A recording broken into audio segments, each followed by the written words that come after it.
O Livro dos Médiuns, Parte 2 das Manifestações Espíritas. Capítulo 15 dos Médiuns Escreventes ou Psicógrafos. Temas abordados: médiuns mecânicos, médiuns intuitivos, médiuns semimecânicos, médiuns inspirados ou involuntários, médiuns de pressentimentos. Questão 178. De todos os meios de comunicação, a escrita manual é o mais simples, mais cômodo e, sobretudo, mais completo. Para ele deve entender todos os esforços, porquanto permite se estabeleçam com os espíritos relações tão continuadas e regulares como as que existem entre nós. Contanto mais afinco deve ser empregado, quanto é por ele que os espíritos revelam melhor sua natureza e o grau do seu aperfeiçoamento ou da sua inferioridade. Pela facilidade que encontram em exprimir-se por esse meio, eles nos revelam seus mais íntimos pensamentos e nos facultam julgá-los e apreciar-lhes o valor. Para o médium, a faculdade de escrever é, além disso, a mais suscetível de desenvolver-se pelo exercício. Médiuns mecânicos. Questão 179. Quem examinar certos efeitos que se produzem nos movimentos da mesa, da cesta ou da prancheta que escreve não poderá duvidar de uma ação diretamente exercida pelo espírito sobre esses objetos. A cesta se agita por vezes com tanta violência que escapa das mãos do médium e não raro se dirige a certas pessoas da assistência para nelas bater. Outras vezes, seus movimentos dão mostra de um sentimento afetuoso. O mesmo ocorre quando o lápis está colocado na mão do médium, frequentemente atirado longe com força, ou, então, a mão, bem como a cesta, se agitam convulsivamente e batem na mesa de modo colérico, ainda quando o médium está possuído da maior calma e se admira de não ser senhor de si. Digamos, de passagem, que tais efeitos demonstram sempre a presença de espíritos imperfeitos. Os espíritos superiores são constantemente calmos, dignos e benévolos. Se não são escutados convenientemente, retiram-se e outros lhes tomam o lugar. Pode, pois, o espírito exprimir diretamente suas ideias, quer movimentando um objeto a que a mão do médium serve de simples ponto de apoio, quer acionando a própria mão. Quando atua diretamente sobre a mão, o espírito lhe dá uma impulsão de todo independente da vontade deste último. Ela se move sem interrupção e sem embargo do médium, enquanto o espírito tem alguma coisa que dizer e assim ele acaba. Nesta circunstância, o que caracteriza o fenômeno é que o médium não tem a menor consciência do que escreve. Quando se dá, no caso, a inconsciência absoluta, tem-se os médiuns chamados passivos ou mecânicos. É preciosa esta faculdade, por não permitir dúvida alguma sobre a independência do pensamento daquele que escreve. Médiuns intuitivos. Questão 180. A transmissão do pensamento também se dá por meio do espírito do médium, ou melhor, de sua alma, pois que por este nome designamos o espírito encarnado. O espírito livre, neste caso, não atua sobre a mão para fazê-la escrever, não a toma, não a guia. Atua sobre a alma, com a qual se identifica. A alma, sob esse impulso, dirige a mão e esta dirige o lápis. Notemos aqui uma coisa importante, é que o espírito livre não se substitui à alma, visto que não a pode deslocar. Domina-a, malgrado o seu, e imprime a sua vontade. Em tal circunstância, o papel da alma não é o de inteira passividade, ela recebe o pensamento do espírito livre e o transmite. Nessa situação, o médium tem consciência do que escreve, embora não exprima o seu próprio pensamento. É o que se chama médium intuitivo. Mas, sendo assim, dir-se-á, nada prova seja um espírito estranho quem escreve, e não do médium. Efetivamente, a distinção é às vezes difícil de fazer-se, porém, pode acontecer que isso pouca importância apresente. Todavia, é possível reconhecer-se o pensamento sugerido, por não ser nunca preconcebido. Nasce à medida que a escrita vai sendo traçada e, a miúde, é contrário à ideia que antecipadamente se formara. Pode mesmo estar fora dos limites dos conhecimentos e capacidades do médium. O papel do médium mecânico é o de uma máquina, o médium intuitivo age como faria um intérprete.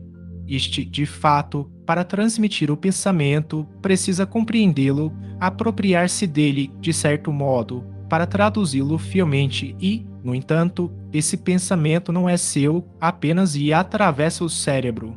Tal precisamente o papel do médium intuitivo. Médiuns semimecânicos. Questão 181. No médium puramente mecânico, o movimento da mão independe da vontade. No médium intuitivo, o movimento é voluntário e facultativo. O médium semimecânico participa de ambos esses gêneros. Sente que a sua mão uma impulsão é dada, malgrado seu, mas, ao mesmo tempo, tem consciência do que escreve à medida que as palavras se formam. No primeiro, o pensamento vem depois do ato da escrita, no segundo, precede-o, no terceiro, acompanha-o. Estes últimos médiums são os mais numerosos. Médiuns inspirados ou involuntários. Questão 182. Todo aquele que, tanto no estado normal como no dístase, recebe, pelo pensamento, comunicações estranhas às suas ideias preconcebidas pode ser incluído na categoria dos médiuns inspirados.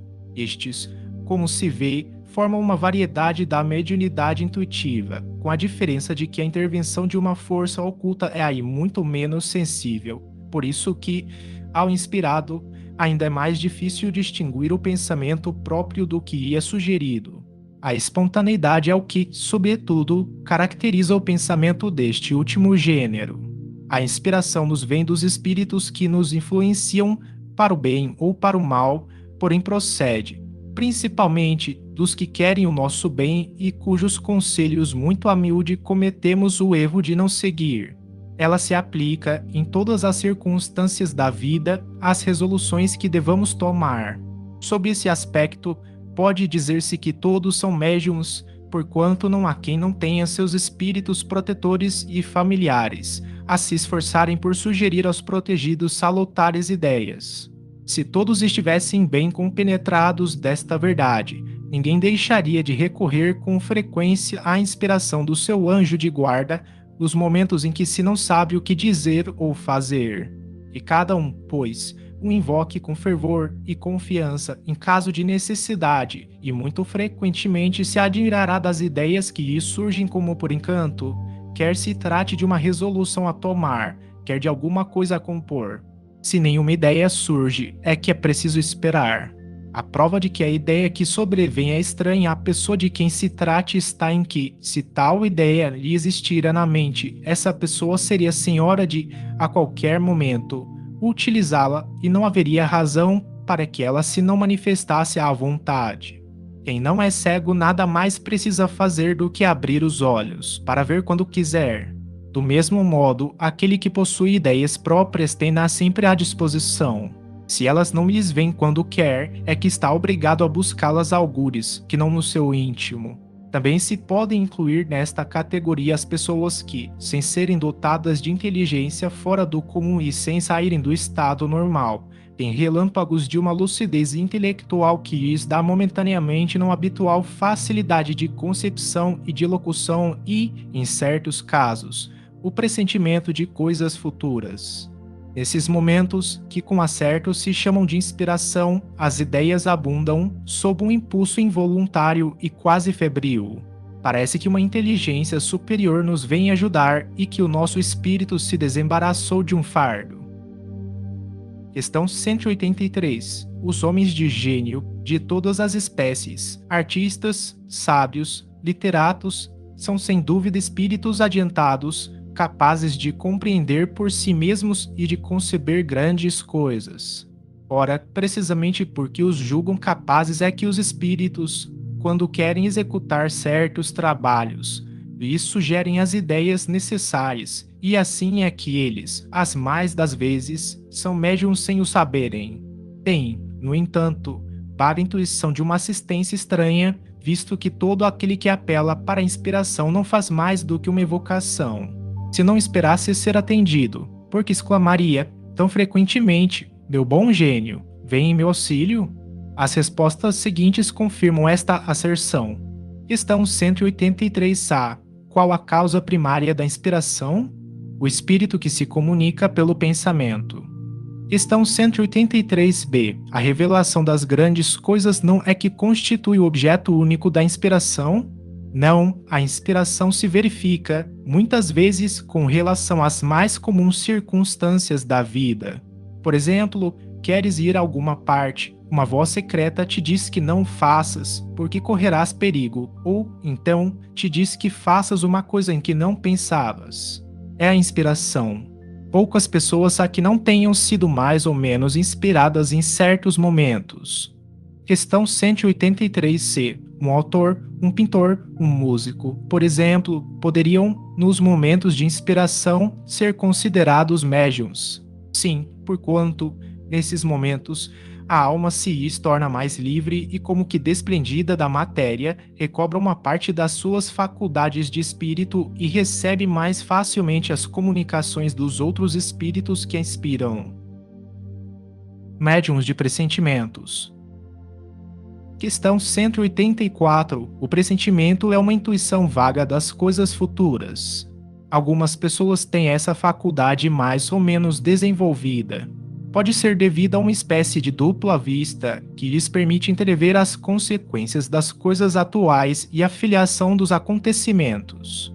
Mas, muitas vezes, também é resultado de comunicações ocultas e, sobretudo neste caso, é que se pode dar aos que delas são dotados o nome de médiuns de pressentimentos, que constituem uma variedade dos médiuns inspirados.